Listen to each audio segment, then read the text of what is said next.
Now that you've learned about the Boston Massacre, we will examine the next major event in the American colonies, the Boston Tea Party.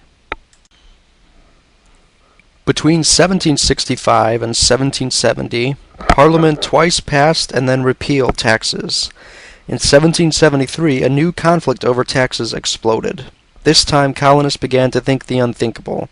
Perhaps the time had come to throw off British rule and declare their independence. The new trouble began over tea. Colonists enjoyed drinking tea. Most of it came from the British India Company. The company sold its tea to American tea merchants. In turn, these tea merchants sold the tea to the colonists. In the 1770s, the British East India Company was in financial trouble. Over 15 million pounds of its tea sat unsold in British warehouses. In 1773, Parliament tried to help the troubled company by passing the Tea Act. The act removed some taxes paid by the British East India Company. It also let the company sell tea directly to the colonists instead of to the American tea merchants. These steps were meant to lower the price of tea so that Americans would buy more of it. To the surprise of Parliament, colonists protested the Tea Act.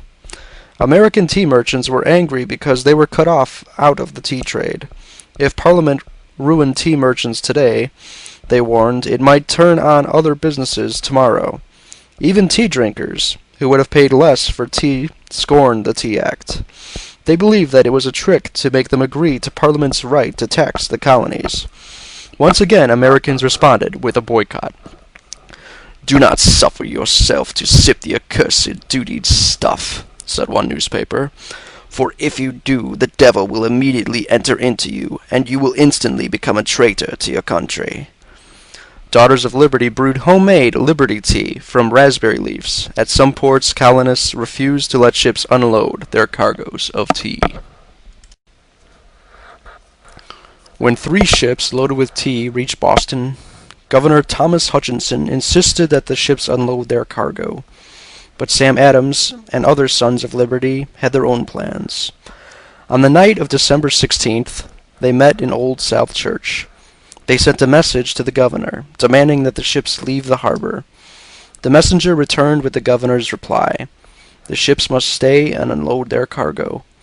Adams stood up and declared, "This meeting can do nothing further to save the country." His words were a signal. One by one, people left the meeting. A little while later, a crowd of about 50 people, dressed as Indians, swarmed down to the harbor and boarded the tea ships. "We then were ordered by our commander to open the ship's hatches," recalled one colonist, "and take out all the chests of tea and throw them overboard, first cutting and splitting the chests with our tomahawks."